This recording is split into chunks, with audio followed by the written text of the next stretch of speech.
I have just arrived in Hong Kong to start help preparing a group of swimmers for both the Asian Games and the World Junior Championships that will be happening over the coming month. I'm super excited to be doing just that, and I can't wait to take you along on my journey with me. But before we start seeing them videos, them vlogs, them updates, some great content I have coming, I wanted to talk to you about how I ended up here. I give you a little life update and bring some closure to my previous chapter, which was serving as the head coach of Dartmoor Darts, DDA, down in Devon in the UK. Now, I had mentioned in a few of the previous videos, the national vlogs and stuff like that, that I would no longer be coaching DDA. And I've had a lot of people asking me both, well, why? But also, well, what the hell am I going to be up to without coaching that group of swimmers?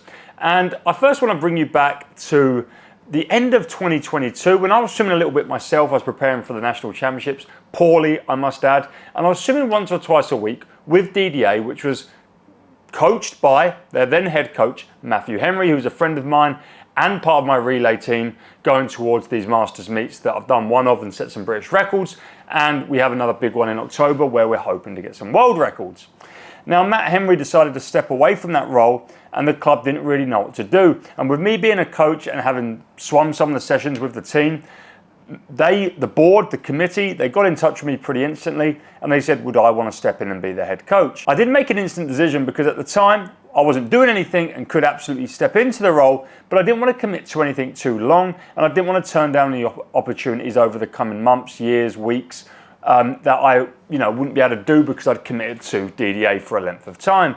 So what I thought would be the best thing to do would be to commit to the end of the season. So August, the month we're in right now, like 3 weeks ago, whenever Nationals finished, 2 weeks ago, I don't even know, my time's been all over the place.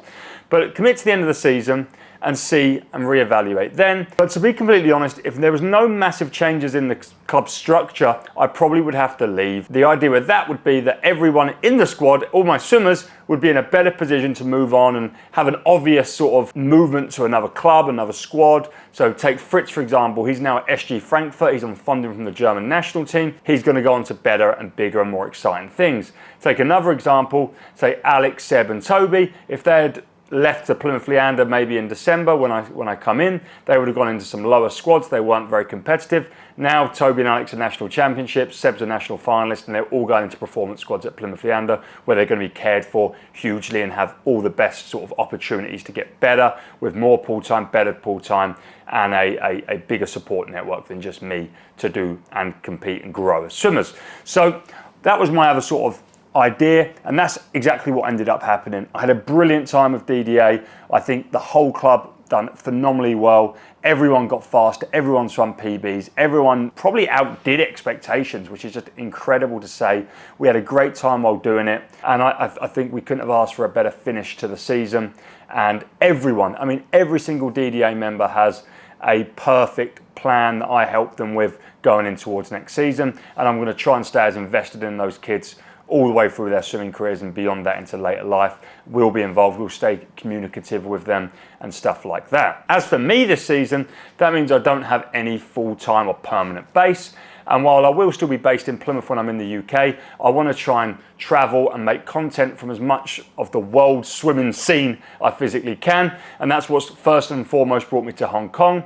My colleague Tom Rushton asked if I'd be interested in coming over. He's away for a couple of weeks, and I've basically taken over his squad, working with his squad, which involves Siobhan Jorge, currently training for Asian Games, along with Sajan Prakash, one of the Indian national record holders, great 200 butterfly swimmer.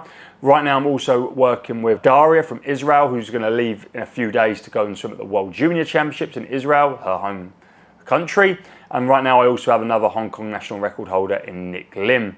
So it's a small squad, but it's a great squad, a very talented squad, and a group I'm really excited to work with. I'm sure I can get some great content and interesting content for you guys from that.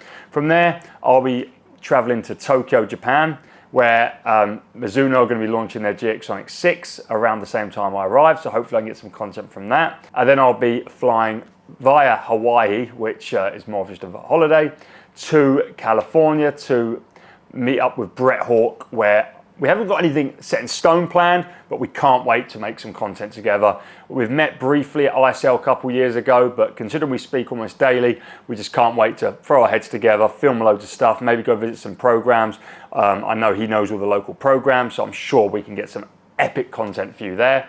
And then I'll be flying back to the UK on the 22nd of October to go and swim at the National Masters Championships, where me, Reg, Kieran, Matt, and maybe some other swimmers are all going after some world records on the relays. So that's kind of like the next few months planned. What actually ends up happening with my life beyond the next few months, I have no idea. I've not thought that far ahead, but I want to keep doing the Swimsuit Guy full time.